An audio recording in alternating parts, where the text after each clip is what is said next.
At eto na ngayon ang ating adobong labong. Would you like some? Ang sarap lang. Very yummy.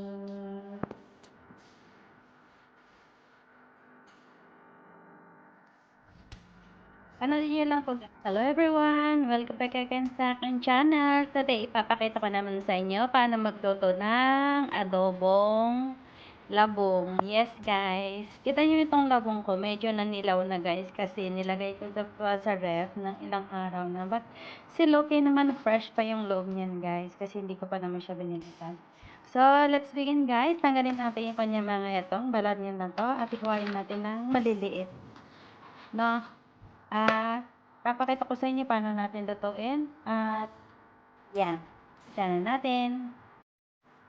Yan, tanggalin lang natin ang kanyang mga balat. Ayun guys, ngayon pa lang ako, matang buhay ko. Ngayon pa lang ako magbabalat ng ganito, promise. Kaya hindi ko alam kung paano natin ito nagutan. Ito ba itong balutan? Parang nakita ko sa ano guys, na ganito sila magbalat. No? Let's see nga kung kaya natin bulatan ng gano'n. Ayun, nakita ko lang naman sa ano, kung paano magbalat na ito. Kasi hindi ko ako marunong magbalat. Di ba ako nagbalat ng ganito? Simula pa. Parang walang laman. May laman ba to? May laman ba to guys? Yan. Nag-aaral pa lang ako kaya huwag kayong ano dyan. Pagpasensya nyo na kung ano itsura na ito ating ginagawa. Ganito lang ba yun talaga? Matigas pa rin.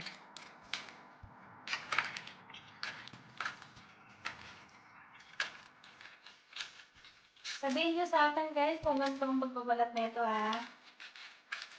Kasi parang hindi pala ito. Ayan ba yan? Ayan. Pabalatan na natin siya konti. Natanggalin natin itong kanyang nasa ibabaw. Parang ganito naman. Ano? Ayan. Talaga ganito. Ito guys, ang mura lang na ito. $8.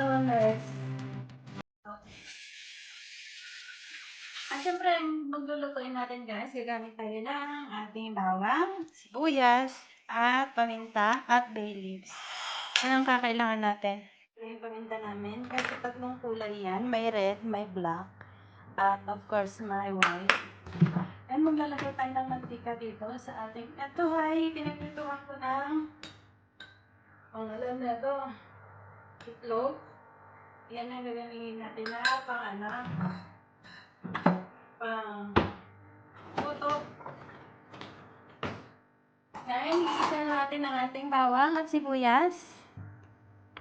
Yan, lapit natin yung ating kakala. Para makita ninyo. Medyo kumukulo ng ating mantika. Usong na pala. Nakikita nyo ba? Ilalagay ko na itong sibuyas at bawang natin. Hindi ko ito lalagyan ng kung anong karne guys. Wala tong karne. At inulang karne. Yan, kita nyo. Naglagay na ako ng ilaw. Yan bang, ang bilis gumawa in fairness. Brownin lang natin siya konti. Nilalagay ko na rin yung 3 pirasong bay leaves.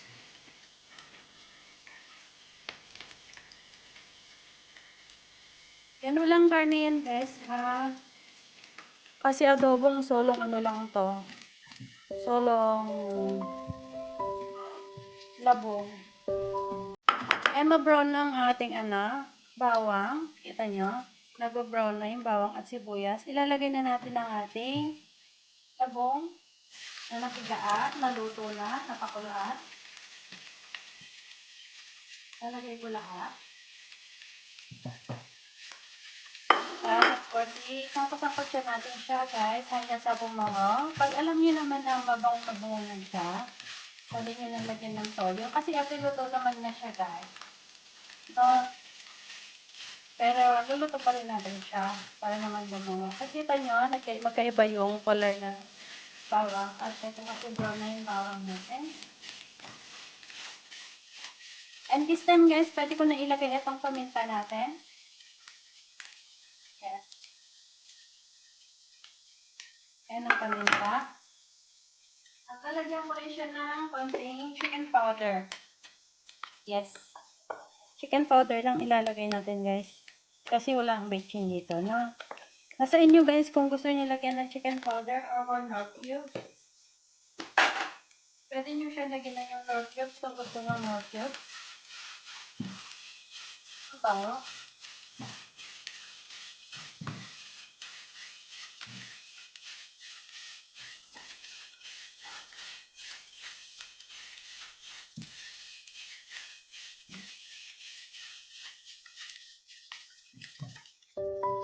This time, pwede na natin lagyan ng toyo. Para habang naluluto, bumabango siya. No? Unahin ko muna ilagay itong oyster sauce. Lagyan ko ng oyster sauce ng palasa. Yung niluto ko kanina yan guys, walang ano ha. Walang asin yung ano natin. Itong labong natin. Kaya kailangan natin ng pampalasa. Kasi walang lasa yan talaga. Nagtataka kayo bakit ako naglagay ng oyster sauce sa adobo? Mas masarap guys kahit may adobo. Yung oyster sauce sa adobo. So, paglalagay ako na toyo. Yan. Bango na guys. At ilalas natin ilagay yung ating yung ating suka. So, of course, lalagay ako ng sili.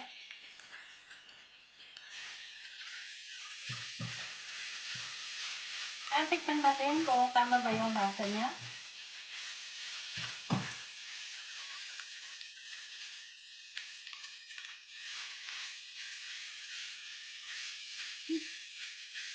Ah?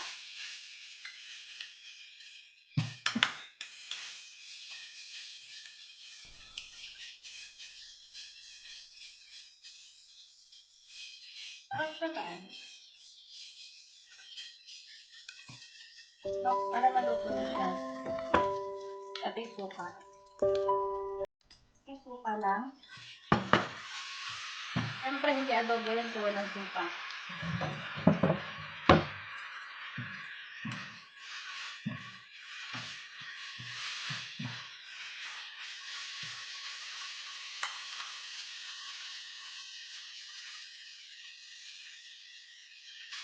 And guys, takpan lang natin siya. Saan natin ng apoy para yung lasa niya sa loob. At lang guys, takpan lang natin siya na within 1.5 minutes. Okay na yan. Pag 1.5, mahina lang yung apoy niya. So ngayon guys, luto na ang ating adobo. Yan. Luto ng adobo natin. Lalagyan na natin dito sa plato at makakain na rin tayo. Super easy lang na itong gawin, no? Kita nyo, napakadali ko lang ginawa. Yan. Lalagyan lang natin dito sa gitna ang ating adobo. Kulay natin ang ating sili kasi panglagay natin sa ibabaw.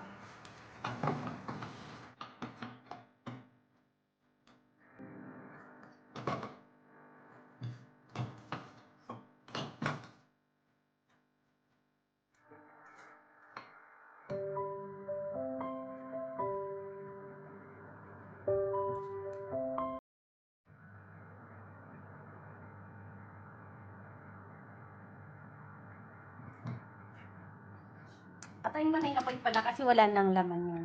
At ito na ang ating adobong. Kita nyo ba? Ang sarap na. Ito na ang adobo natin na guys, na pangalan nito, labong. Super yummy. Sa mga baguhan po sa ating bahay, thank you so much sa inyong pagpunta. Sana mo makatalo po ulit kayo sa susunod ng mga araw. At sa mga datihan po, thank you so much sa inyong walang sawang pagsubaybay. God bless you everyone. Please don't forget to subscribe, like, and share. Ang sarap ng adobo, guys. guys, try nyo din to. Super yummy adobo. Diba? Thank you guys for watching. Bye-bye. See you next time.